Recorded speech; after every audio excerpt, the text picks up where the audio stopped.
আমার হাজবেন্ড আমার উপর টর্চার করে, আমার শ্বশুরবাড়ির সবাই, আমি ওদের নামে কেস করেছি। কেস করার পর থেকে আমি আমার দিদার কাছে থাকি। আমার মা, আমি, আমার দিদা আছি আজকে।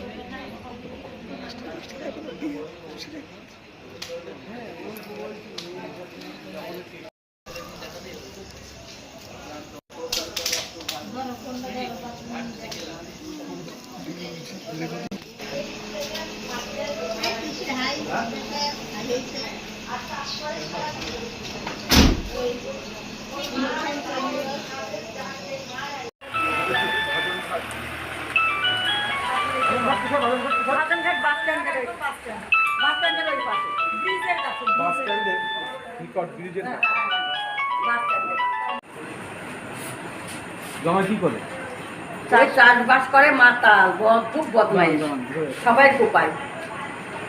কিছুদিন আগে কাকার কুপিয়েছে, আমার নাতনির মেরেছিল ওখান থেকে।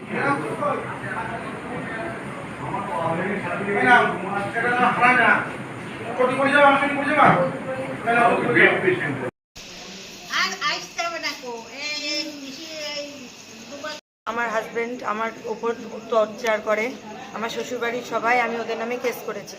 কেস করার পর থেকে আমি আমার দিদার কাছে থাকি। আমার মা, আমি, আমার দিদা আছি আজকের ঘটনা স্যার। আমার এই দিদারাও আছে, আমরা সবাই ঘরে আছি। আমার মা বাথরুমে যায়, এবার বাথরুমে যাই, এবার বাথরুম থেকে চিৎকারের শব্দ আসে। আমরা বার হয়ে দেখি ওই যে আমার ভাসুর সমীর ঘোষ আর আমার হাজব্যান্ড অমিত ঘোষ দুইজন আমার ভাসুর দাঁটা ফেলে দিয়ে পালালো, আর আমার হাজব্যান্ড কোপটা মারলো। ওর হাতে যেই দাঁটা ছিল, আমার দিদা একটা ইট ছুঁড়ে মারতে গেল, আর ও ওই দাঁটা নিয়ে পালিয়ে গেল ঘরের পিছন দিয়ে। অমিত ঘোষ, বাড়ি গোবিন্দপুর। এখনো ডিভোর্স ফাইল হয়নি, আমি কেস করেছি সবেই 1.5 মাস হচ্ছে। স্যার আমার ওপর খুব অত্যাচার করে, নেশা করে, বাড়ির লোক আমার খুব বাজে ব্যবহার করে, মারধর করে, আর ও তো নেশা করে মারেই। এর জন্য আমি কেস করেছি। আমার নাম মৌমিতা ঘোষ। বাড়ি? শ্বশুরবাড়ি বলবো না বাপের বাড়ি? দুটোই বলুন। আমার শ্বশুরবাড়ি গোবিন্দপুর, বাপের বাড়ি চন্দননগর। এটা মেয়ে জামাইকে কুপিয়েছে, বাথরুমের ভিতরে নিয়েছিল, বাথরুমতে বেরোতে আর দরজা যেই খুলেছে একেবারে কুপানো। দুই ভাইকে কুপিয়েছে। কে কুপিয়েছে? ওই তো জামাইয়ের দাদা আর জামাইয়ের ভাই, দুই ভাইকে কুপিয়েছে। কাকে কুপিয়েছে? ওই আমার মেয়েকে।